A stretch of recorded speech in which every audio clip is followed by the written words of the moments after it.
va commencer. Aurélie, Ah oui. tu commences avec un tout petit.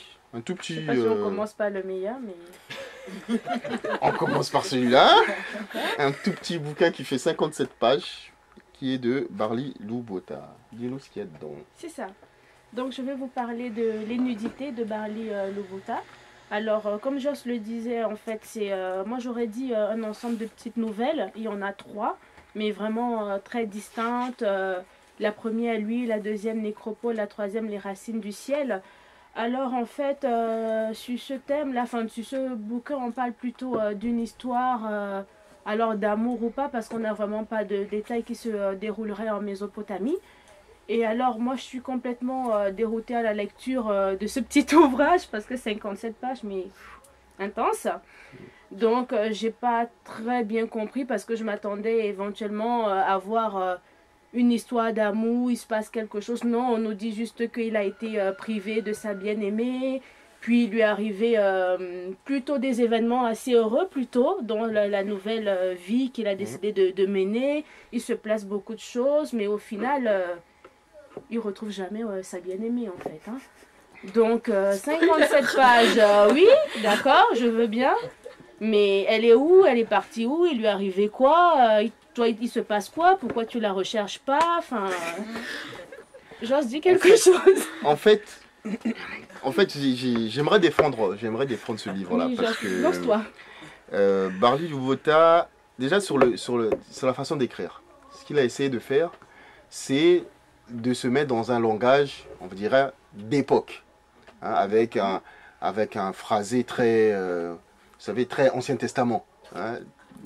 C'est vraiment, ça se passe en Mésopotamie, donc il y a une espèce... Et d'ailleurs, même l'histoire, parce que quand ça démarre, comment il s'appelle, Adalala, et c'est un peu le... Si pour les quelques-uns qui connaissent un peu la Bible, il y a une histoire dans la Bible qui est de Potiphar, Joseph et Potiphar. Donc c'est l'esclave qui monte, et à un moment qui se fait, oui, la femme de Potiphar essaye d'en faire son amant. Et lui, en fait, il se retrouve être homme de confiance du roi, de l'empereur.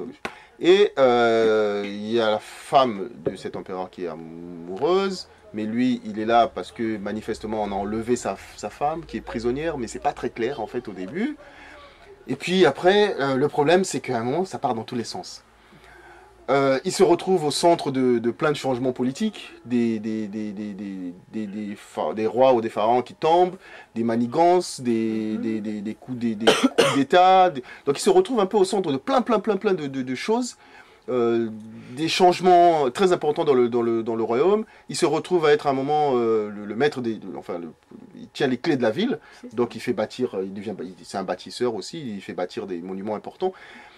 Et donc il y a un moment sur 57 pages, il y a une foultitude de choses. Et c'est pour ça que c'est dommage, parce que j'ai l'impression qu'il aurait suffi d'avoir une seule de ces histoires-là, de tirer le fil de cette histoire-là, pour qu'on ait quelque chose de plutôt bien, plutôt cohérent. Et en plus, je trouvais ça assez original, cette manière d'écrire là, je dirais, encore une fois, très biblique, mais dans le bon sens. Il a essayé vraiment de faire un effort de cohérence dans son écriture. Mais en 57 pages, il n'y a pas d'histoire. Tu as essayé de le défendre, mais tu n'as pas réussi. Non, mais parce que comment dire, c'est une tentative qui... et on en parlait tout à l'heure, ça n'aurait pas été chez 10 livres, évidemment, il n'aurait pas été publié parce qu'un vrai éditeur lui aurait dit, écoute, de toutes les histoires que tu as, de tout le fourre-tout que tu as là, tu prends celle-là et celle-là, tu les développes, et puis après tu reviens me voir et je t'édite, je te publie.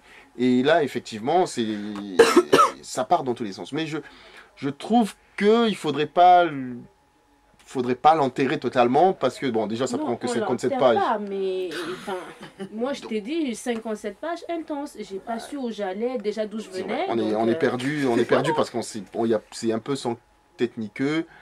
Et à chaque fois, on se dit, ah, mais tiens, quand à un moment, quand ça part sur un certain angle, on se dit, ah, tiens, ça peut être intéressant. Et puis après, on passe sur autre chose. Donc, c'est dommage parce que je trouvais que l'idée était bonne. Je trouve que c'est trop court. que l'idée était bonne et qu'il aurait fallu, si avec tous ces fils-là, il avait voulu vraiment exploiter tous ces fils-là, ça aurait fait au moins 10 fois plus. Hein. Ça aurait été un pavé de 500 pages pour quelque chose qui aurait été bien. Et là, on dirait un assemblage d'idées comme ça qu'on balance. C'est un peu dommage. C'est ici qu'on avait chroniqué pour la science-fiction. Oui, vous vous rappelez, il y avait la chronique sur... comment ça s'appelait? Tu te rappelles? On avait chroniqué un auteur congolais de la RDC qui avait fait en 3 tomes. C'est ici qu'on l'avait fait. Et on avait chroniqué son premier tome où on disait aussi que ça partait un peu dans tous les sens. Bon, là, c'était un peu plus dense. Mais c'était le même principe. Et c'était le même... Oui, voilà, c'est ça. On s'essaye dans quelque chose. Et puis derrière, on n'a peut-être pas quelqu'un qui à un moment vous a relu en vous disant il faut peaufiner ça.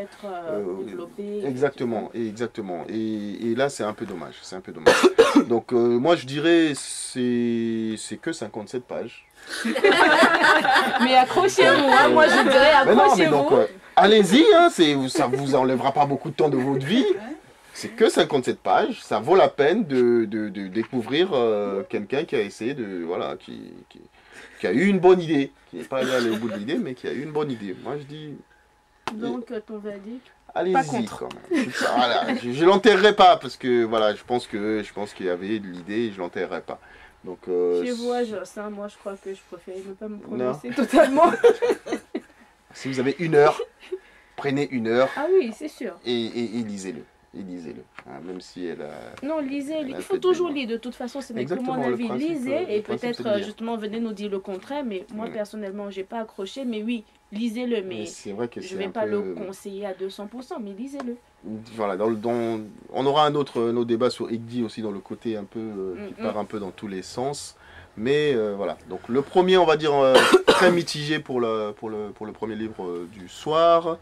Qu'est-ce qu'on avait dit quand...